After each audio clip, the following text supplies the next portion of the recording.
So it's your first chapter of organic chemistry. We will discuss organic chemistry in detail. So first of all, what is an organic chemistry? Organic chemistry is simply the study of organic compounds. So the study of organic compounds is called organic chemistry. Now the main point is what are organic compounds? How can we identify? So organic compounds have just two types.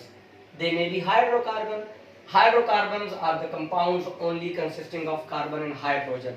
For example, CH4, as it has just carbon and hydrogen, so it's a hydrocarbon. So all hydrocarbons are organic compounds, or there may be derivatives of hydrocarbons. Derivative means they are being obtained from hydrocarbons with some changes. For example, CH4 is a hydrocarbon and it has just carbon and hydrogen. We have CH3OH. What change is happening? One hydrogen of CH4 that has been replaced with OH. So CH3OH, this one is derivative. It's not hydrocarbon because it has also oxygen. So simply, what are organic compounds? Organic compounds may be hydrocarbons or maybe their derivatives, and derivatives are all those organic compounds which are derived from hydrocarbon with some changes. Those changes mean different atoms that may have contain oxygen, may have sulfur, may have halogens. Those are the derivatives. Some people also call that organic compounds are the compounds of carbon, because carbon is must in all organic compounds. So if you want to understand the structure and behavior of organic compounds, definitely you have to understand the behavior and structure of carbon. This is the representation of carbon. The proton number is 6 and the nuclear number is 12. If you are going to do the structure of carbon, 6 proton in the nucleus, 6 neutron in the nucleus, 2 electrons in the first shell and 4 electrons in the outermost, or you can say valence shell. So we have to focus on the valence shell. There are 4 electrons. Now it has two options, maybe to lose 4 electron, maybe to gain 4 electron. That is not possible. So that's why carbon can only form a covalent compound through sharing of their valence electrons. Now carbon, as it has 4 electrons in the valence shell, so it can form 4 single covalent bonds. It can form 2 double covalent bonds. It can form 1 triple and 1 single covalent bond. And all these bonds are also shown by organic compounds. Why? Because carbon is must. So the behavior of carbon mean the behavior of organic compound. The structure of carbon mean the structure of organic compound. The bonding of carbon mean bonding in organic compounds. So it's must. Now the second topic is what are fuels. Fuel is anything that's giving energy with combustion. And you know combustion is always exothermic. Some combustions are high exothermic, some are less exothermic, but combustion overall these are exothermic reaction. So if anything giving energy with combustion, all those substances are called fuel. Petrol, diesel, kerosene oil, all these are called fuels because they will give you the energy through combustion. And combustion reactions are always exothermic. A lot amount of heat is being produced and that heat is used to run engine, vehicle or etc. Now there are main 3 types of fuel: coal, natural gas and petroleum. The most important for you in the syllabus, those are petroleum products.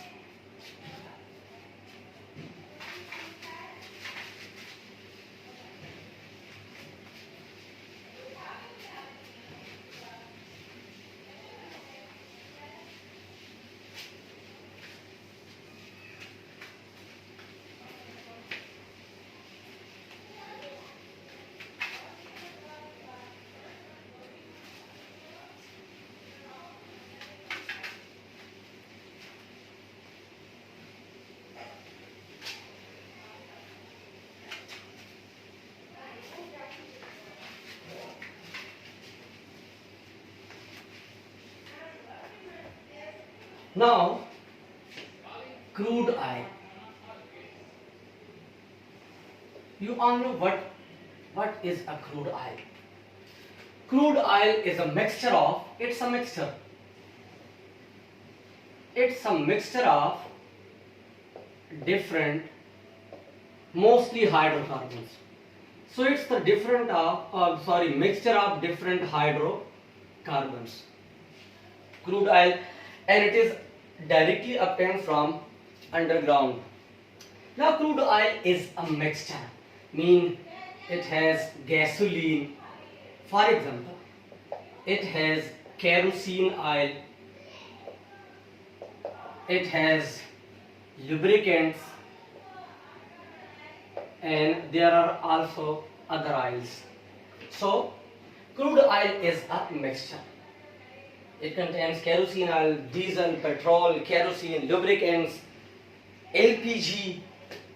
Now there is a problem. Can we use directly crude oil? No. Why not? Crude oil is a mixture. That mixture contains all these oils, and we have no engine that can use petrol, diesel, lubricants at a time. Some engines are petrol based, some engines are diesel based, and some are CNG based. That we have three types of engines. Okay, so we have to separate all these components. Otherwise, crude oil cannot be used directly, as it's a mixture of all these hydrocarbons. So how to separate crude oil? There is a process that is called fractional distillation. Now, what is fractional distillation? We have discussed in class 9. If you have a mixture of different substances and that mixture is separated into its components on the basis of their boiling points, as each substance has its own boiling point. So if you have a mixture, their components are being separated on the difference in their boiling points. That process is called fractional distillation. So crude oil is a mixture and it can be separated through fractional distillation. We will heat the crude oil and all the components will get separated according to their respective boiling points. Now I have to draw a diagram.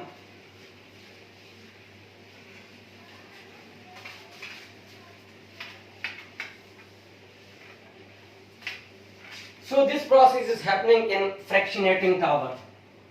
Fractionating tower it's like this. Let's suppose it's a fractionating tower where the process of fractional distillation is happening. From the bottom, crude oil is being supplied. This is the entry of crude oil, and we will do heating. Now after heating mostly goes up to 450 degrees centigrade. So the components at the top, what are the main properties? At the top you will get small molecules. Small molecules mean having less number of carbon atoms. Small molecules, when they have less number of carbon atom, they will have low boiling points.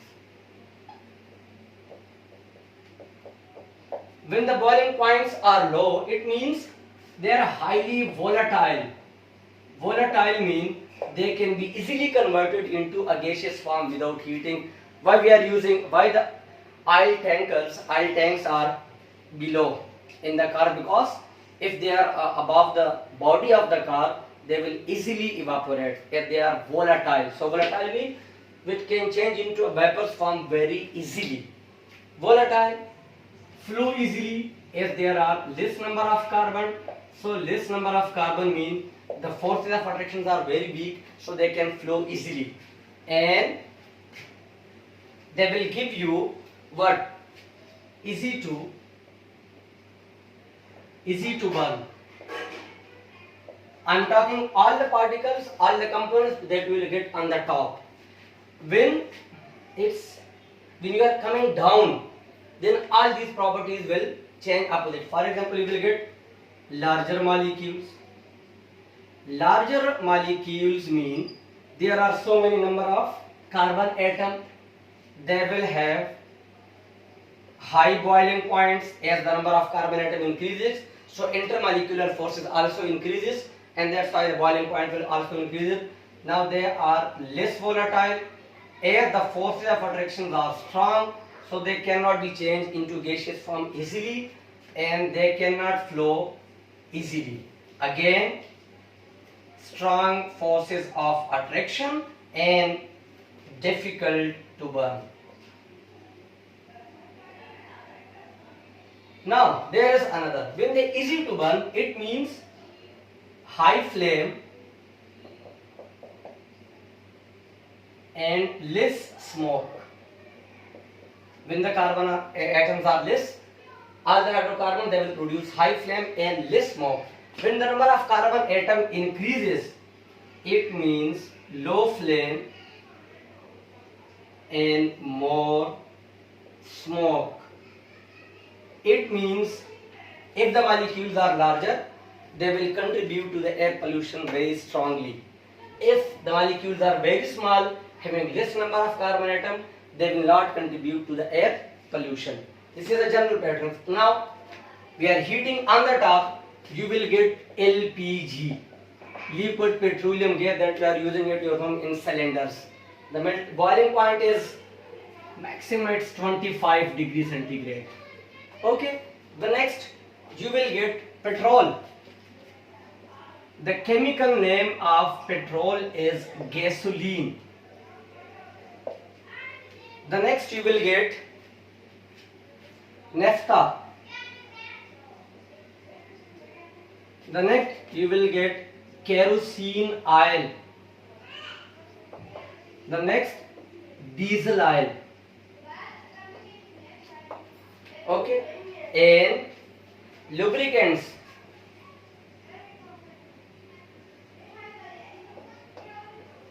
And then fuel oil, and you will get the residue, that is mostly bitumen, a form of coal. Now these are the products. At the top you have LPG. Why LPG is at the top? It has the minimum boiling point, so it means it will have less number of carbon atom. Petrol, it is the second hydrocarbon obtained, and it's from mostly 40 plus degrees centigrade. You can get naphtha. Naphtha is obtained at 60 to 100. Keep in mind, these are not the fixed boiling points, as we are using the mixture, and mixtures don't have fixed boiling points. Kerosene, 175 to 325. Again, the boiling points are not fixed, as we are not using in the pure form. 250. You can get diesel. After 250, it will give to 350. Then lubricants, they have high boiling points, and the lubricant they have 300 plus. Is the boiling point. Fuel oil, 370 degree centigrade and plus. In bitumen, it's a solid form. Coal used for road construction mostly. Where we are using LPG? At your home, in the gas cylinder, petrol, gasoline. To run the cars, we are using naphtha. Naphtha is also used in different substances. Kerosene oil, you know the use is also used in as a fuel for aeroplanes. Diesel oil to run the heavy vehicles, and lubricant, they are used in the engine to lubricate the different parts of that engine. And you are using fuel oil, mostly used in ships. Bitumen used for the road construction. Now there is one thing. Why LPG is at the top? It means it will have minimum number of carbon atom. Bitumen at the bottom, it means it will have maximum number of carbon atom. This is the smallest structure. When the structure is smallest, small molecules, low boiling point, volatile, flow easily, easy to burn, and high flame, less smoke. So all these produce less pollution. When you are going down, for example, if you are using diesel, you can see a heavy smoke. What's the reason? Diesel have more number of carbon atom. When number of carbon atom increases, flammability decreases, but smoke increases, pollution increases. So that's why CNG is the best fuel, CH4, just one carbon atom. So if one carbon atom, it means that will have the smallest structure. When the structure is smallest, less number of carbon atom. It means they will produce high ignition, high flame and less pollution. This is how we will get different products of petroleum. Crude oil is a mixture and we never use crude oil directly as it is the mixture of so many components. This is all about the fractional distillation of petroleum. Again, you must keep all these points in your mind and these points. Okay, thank you.